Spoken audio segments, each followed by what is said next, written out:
Hello everybody and welcome back to another video. Today is World Mental Health Day and I really wanted to do a video for today because it's a topic that means a lot to me. So I decided to build an all greenhouse because the ribbons for World Mental Health Day are a lime green. So while the build footage is playing, I wanted to talk a little bit about why mental health is so important to me and my experiences with mental health. So with that being said, I want to include a trigger warning here for bullying, anxiety, depression, panic attacks and sensitive topics surrounding that, although I'm not planning on going into too much detail.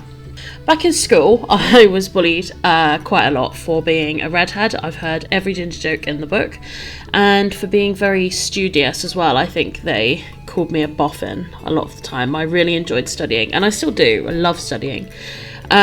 So despite the bullying, I did get quite good grades. I got 10 GCSEs at C or above, and then I got into sixth form to do my A-levels, and I did English literature, history, IT and psychology, which I thoroughly enjoyed, especially psychology and especially history, and history continues to be a fascination of mine. I love history so much. But what I wanted to do back then was I wanted to go to university and study psychology and then do a postgraduate degree in clinical psychology so that I could work in mental health, ironically, because I found it absolutely fascinating. However, unfortunately, when I was 17, so I believe it was around the time of my AS level exams, which is the exam before. So in year 12 you do AS levels, and then in year 13 you do A2 levels, which then gets you your A levels.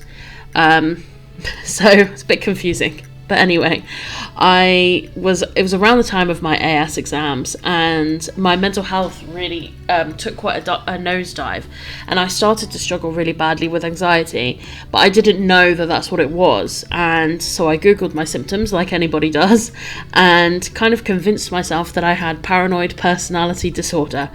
And I remember talking to one of my friends at the time about it, and she was like, "Oh, you just really want to be diagnosed with something, don't you?"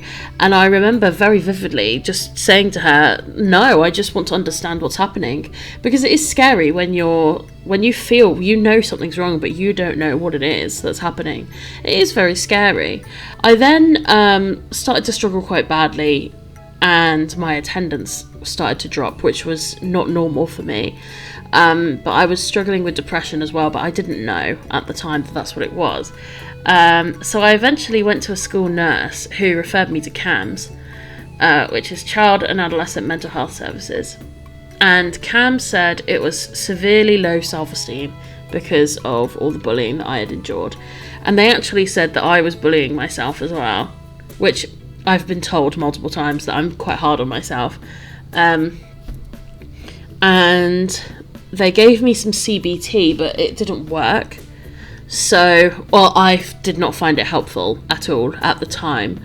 I think that with therapies like that, it's kind of, it has to be the right time, because I have since had CBT for my anxiety and I did find it very helpful. I also think it depends on the therapist who's doing it, because the one I had just a couple of years ago when I had CBT again, he explained everything in a way that really appealed to like the nerd brain in me, and he was talking about like each part of the brain and which part of evolution it comes from, our evolution stages, and that really appealed to me as someone who's fascinated by history and all of that kind of thing. And I think because of that I was able to take on what he was saying a lot better. So I think, yeah, it's definitely got to be the right time for therapy like that. Anyway, things came to a head when I had my first ever panic attack in the cafeteria at school. And I remember it really vividly, and I remember texting my mum and saying to her that I didn't understand what was happening. I didn't understand why I felt the way I did, and I felt really sick, and I was like borderline tears in the cafeteria in front of everybody. And she came to pick me up, and she said it was going to be okay, that she suspected it was anxiety and depression. She took me to the doctor, who said the same thing, and I think at that point I was put on citalopram, but I don't really remember. But citalopram is an antidepressant that is also used for anxiety, so it's good for if you are struggling with both. And unfortunately things did continue to get really bad, and my attendance continued to drop, and also people were talking about me at school, people who I thought were my friends, and they were kind of speculating, and they were making me feel bad for not being at school. And I just want to say that if you're watching this and you have friends who you think may be struggling with what I was struggling with, please do not speculate. Please do not spread rumours about them at school, because it just makes things worse. Your friend needs your support, not speculation, not gossip, not rumours.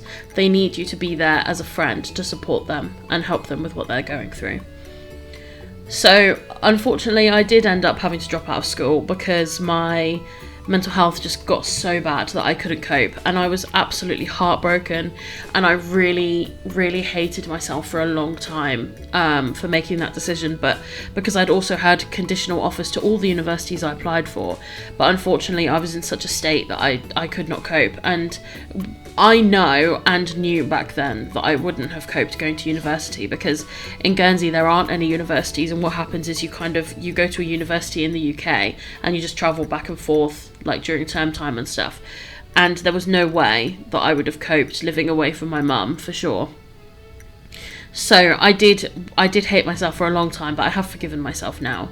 Not that I needed forgiving, but I have moved on from it. So after dropping out of school, I spent the next year or so switching between my parents' houses because I couldn't settle anywhere. I was really in a bad place, and I did have a friend as well that I spent a lot of time with at the time. And I stayed at her house a lot as well, and her mum was amazing as well at looking after me and stuff, but unfortunately nothing was pulling me out of this rut that I was in. I was in just a really bad place, but I did eventually start to feel a little bit better, and I applied to go to the College of FE, College of Further Education, to study health and social care, because I did still want to work in mental health. And so I lasted about 6 months at college, and even did a work experience in a daycare thing for mental health, people with poor mental health, and I really enjoyed it. But unfortunately I then got quite sick with a bad throat infection, and I was out of college for about a month because it took a while to discover what the throat infection was. It wasn't just tonsillitis, it was strep throat, and then the antibiotics I was given reacted badly and gave me a rash, so then I got even more sick. And during all of this time my work at college really piled up, and I got so overwhelmed that my mental health took another nosedive, and I ended up having to drop out of college as well. So a 2-time dropout. I then spent another couple of months really unwell, but then I did get a job, which I held down for approximately 1 month before I was off again, and at this point I was actually then signed off work for over a year. I was in a really bad place, and I had some very bad habits that I was using to cope. I was seeing my doctor weekly because at that point I was over 18, so I could no longer see CAMHS, but the adult mental health services were taking ages to process my referral, and in the meantime I was the worst I've ever been. I was very high risk, and I also had a social worker. So at the time I remember I went to my psychiatrist because I was having issues with mood swings, and he then diagnosed me with BPD, which I do not have, and I never believed that diagnosis, and it actually turned out to be ADHD, and I have since read that it's very common for women, particularly with ADHD, to be misdiagnosed with BPD. So he gave me antipsychotics at the time, which made me so drowsy. I was sleeping like 18 hours a day, but I did also have a social worker, and she was amazing. She was absolutely incredible. Her name was Stella, and she was lovely, and she definitely is part of the reason I'm still here. So she was fantastic, and at the time I was seeing her, I was seeing my doctor, and I started a blog called Insert Witty Blog Name Here, because I really thought that I was so cool. And I built up a small following from that and on Twitter, and now I'm part of a wonderful community of people who are all passionate about mental health.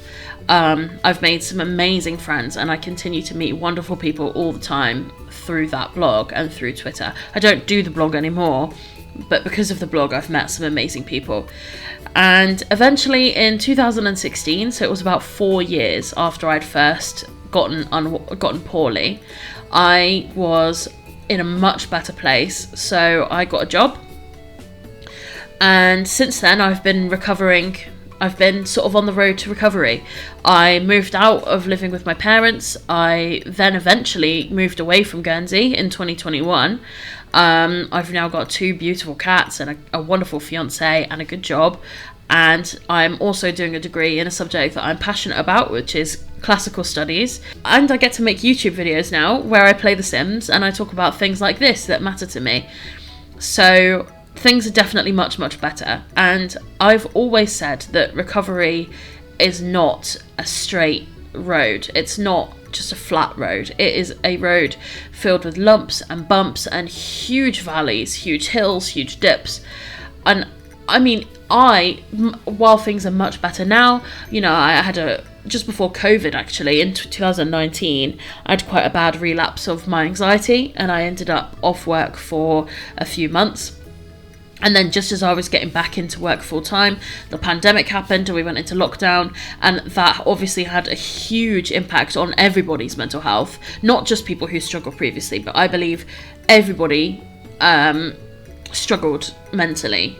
I also, obviously, as I've previously mentioned, got my ADHD diagnosis after being misdiagnosed with BPD. I do still struggle with anxiety and panic attacks, and I do struggle a little bit with burnout, because I have a tendency to take too much on and then I get burnt out. But I'm getting a lot better, and my depression is completely under control. I'm no longer depressed at all, and I no longer have any of the bad habits that I used to have as well. I'm completely clean from them. And it's actually been so long that I've kind of lost track of how long it's been since I've done any of that. I know that it sounds cliche, but I am proof that it does get better. And that time is a healer. And if you can push through just hour by hour, day by day, just take it one step at a time and surround yourself with people who believe in you, things will get better. I know how hard it is when it feels like nothing will ever improve, when it feels like you're trapped in this horrible cycle of just feeling so terrible and like you've got no way out, but it really will get better. It won't stay like this forever, and I'm not getting emotional, but I'm just so passionate about this. I believe in all of you, and the world is so much better with you in it. Please don't ever doubt that. Please don't ever doubt your worth. You may not know the impact you have on other people's lives, but you do impact people's lives, and the world is so much better with you in it.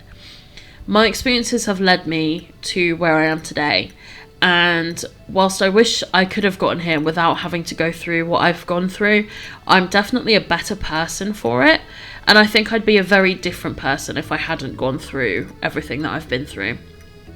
So, with that being said, as a result, I am now very passionate about raising awareness for mental health issues, because the idea of people feeling the way I did and not having any support and no one to turn to is just heartbreaking. So nowadays I try to be the person I needed when I was at my worst, and that includes speaking publicly about my experiences so that people don't feel so ashamed about what they're going through, because I think that shame really plays a huge part in it. People feel ashamed because they can't shower every day, or they can't get out of bed, or they can't keep on top of their housework, or they're using some bad habits to cope. But we shouldn't be ashamed, because it's normal when you're struggling to struggle with things like that. And with my ADHD, I still struggle with housework. I still struggle with hygiene. I don't shower every single day. I don't do the dishes every single day. My house is often messy. It's more often a mess than not. And it's not shameful. It's not something to be ashamed of. So, with all that being said, let's take a tour of the house now.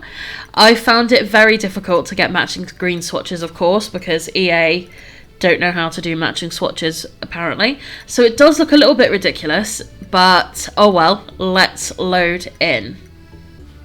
Okay, so here we are in sunny Newcrest. Here is the house. This is not a very flattering angle. Here we go. I've been working really hard on my landscaping recently, so I've tried to make it sort of fit in with the rest of the environment. So actually, if we go into the Sims 4 camera, then I can show you that I've used the same landscaping as the rest of the environment. So everything is green. The exterior, the mat, the door is all green, the roof is green. As we go in, on the left here, there's a computer desk and a easel. There is a green bookshelf, a green sofa, green rug, green table with the TV on it, and just the cheap TV and the plants.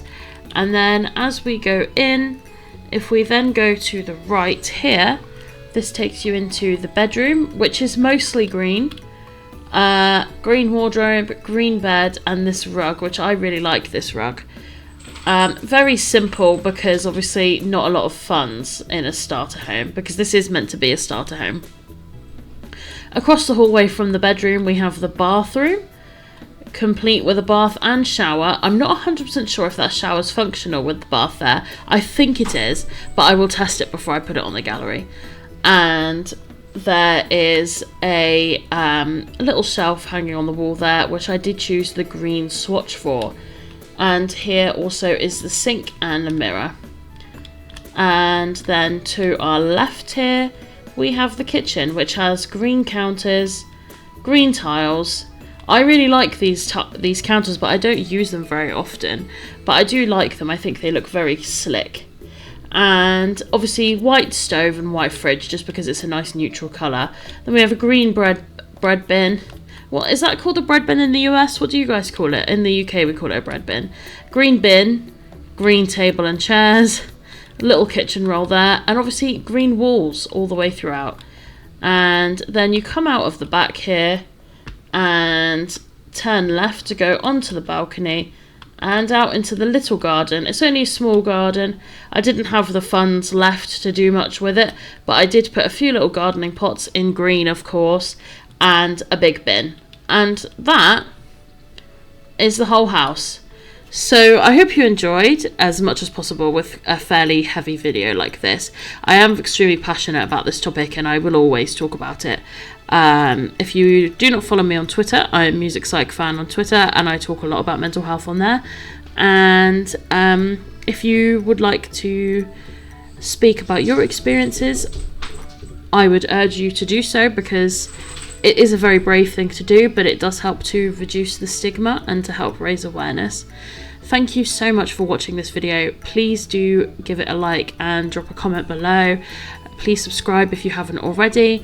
I'm trying to hit 150 subscribers before my birthday, which is on the 21st of November. I hope you have a lovely restful week, and I will see you next time. Bye!